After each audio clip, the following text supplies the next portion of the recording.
Brakati Yahweh, Brakati Yahushai, Brakati Yahweh, Brakati Yahushai, Brakati Yahweh, Brakati Yahweh, Ba'ashim Yahushai, Ba'ashim, Chakudash. Double honors to the apostles and the elders of Great Millstone True Well. Salutations to the hopeful elect out there, you Akim to Zadakim, that do this thing in the utmost truth and sincerity. I'm the priest Shaman. This week's topic, what I want to speak about is I have no excuse to not teach.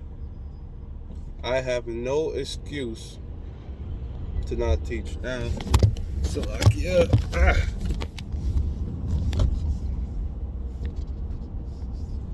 what inspired me to do this lesson was when I was speaking, a brother had came to my mind when we were sort of talking about the things that could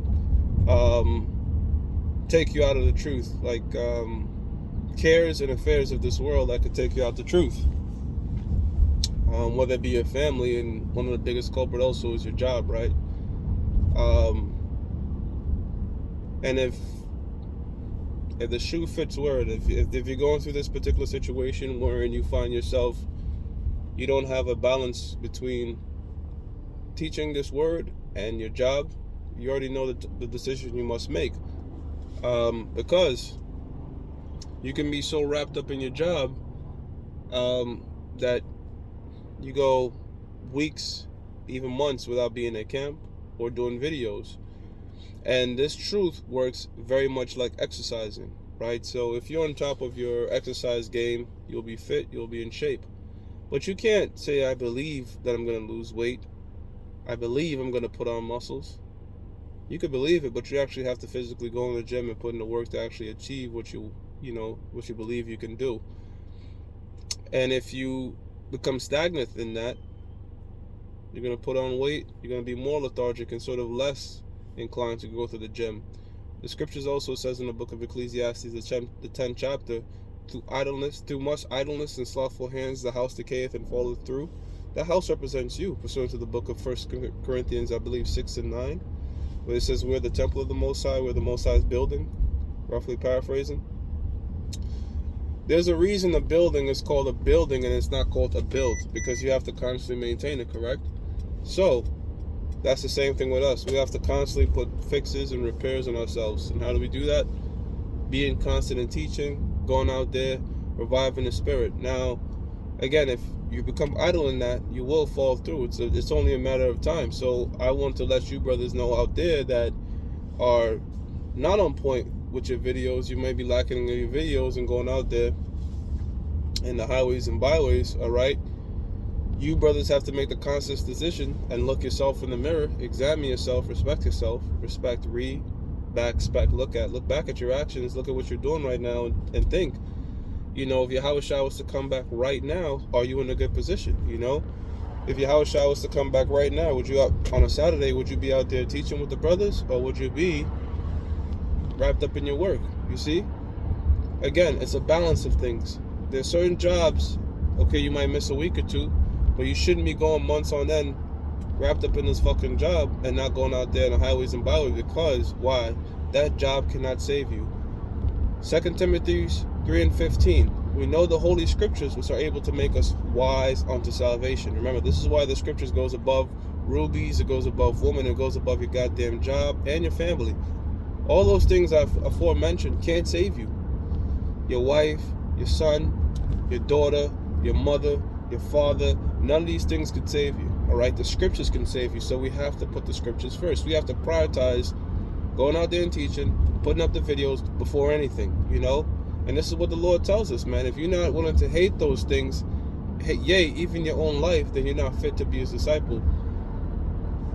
When one goes to a war, he considers everything, the cost, everything, the battle. So when you come into this thing, these are things that we should already have in our mind, like, damn, when I come a part of this truth, I'm going to have to make great sacrifices, And you can't have the mindset that somebody else is going to put up the show, right?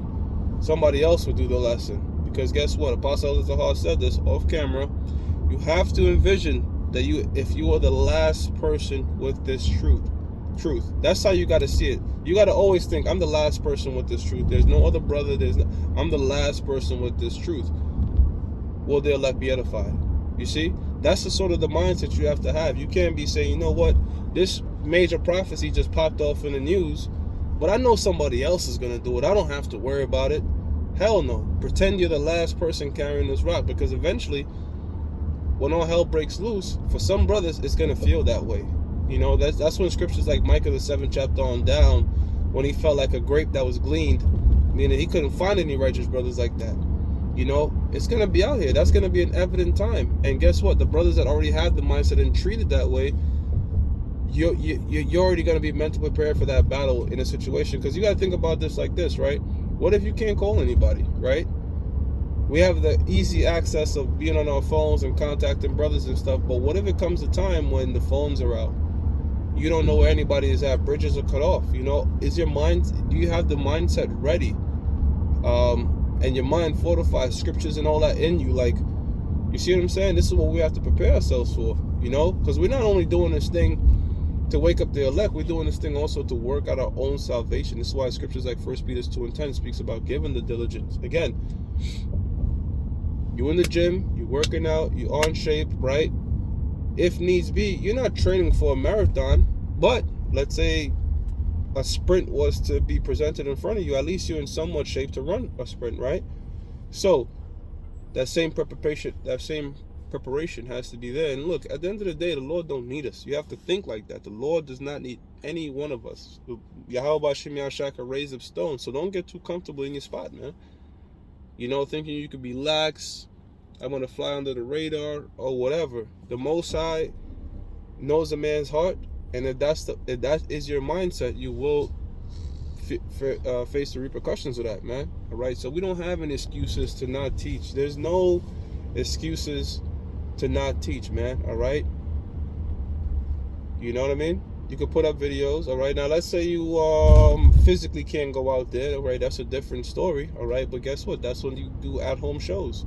When I say physically can't go out there, bodily ailment, severe bodily ailment, but even in then though, I'm saying, like, I've seen brothers with ailments out there teaching, like, so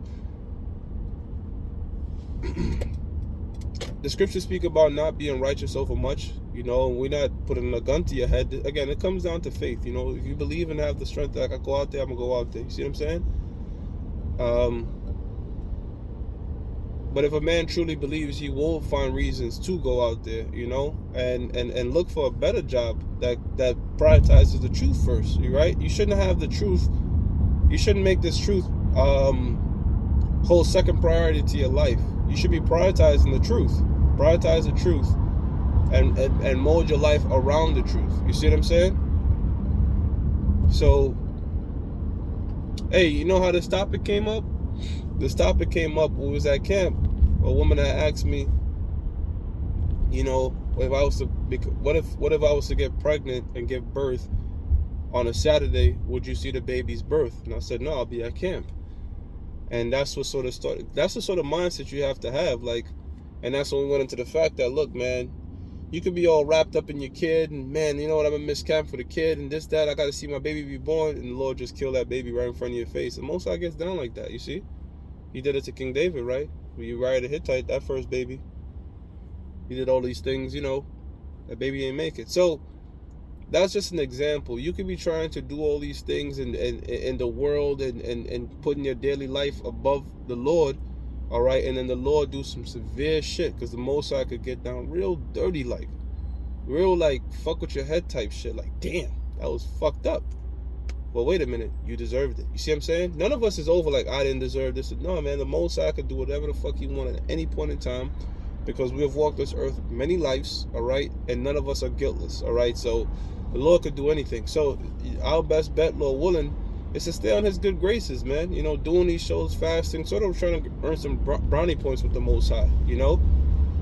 Because this is a charitable thing, and the scriptures tell you that, what, charity covers a multitude of sins. So this charitable work that we're doing, all right, we're hoping, all right, that the Most High will give us some mercy by doing this thing. We're not trying to just do this thing and give up our lives for absolutely no reward. Nah, man, it's not wicked if you say, Lord, damn, I'm gonna get something in return for this. Guess what? The Apostle Peter asked that question, and it was a legitimate question, and the Lord gave a great answer. If you give up everything, guess what? You're gonna get 100-fold, 100-fold, not one, double, 100-fold, infinite amount in the kingdom. So that's what we hoping and praying for, man. I'm gonna give all praises to Yahweh, Ba'ashem Yahweh Shah, Ba'ashem Hakodash. Quick little in transit on my way to work. Double honors to the apostles and the elders of Great Millstone True Well. Salutations to the Akim, to Zadakim that do this thing in the most truth and sincerity. We almost out of here, Akim. Let's just endure, and we're at the very end, brothers. We're at the very end. We've been at the very end for 2,000 years. So, with that in mind, really look and think: are you prioritizing your worldly shit over the truth? And if so, you know what the changes you have to make. Shalom.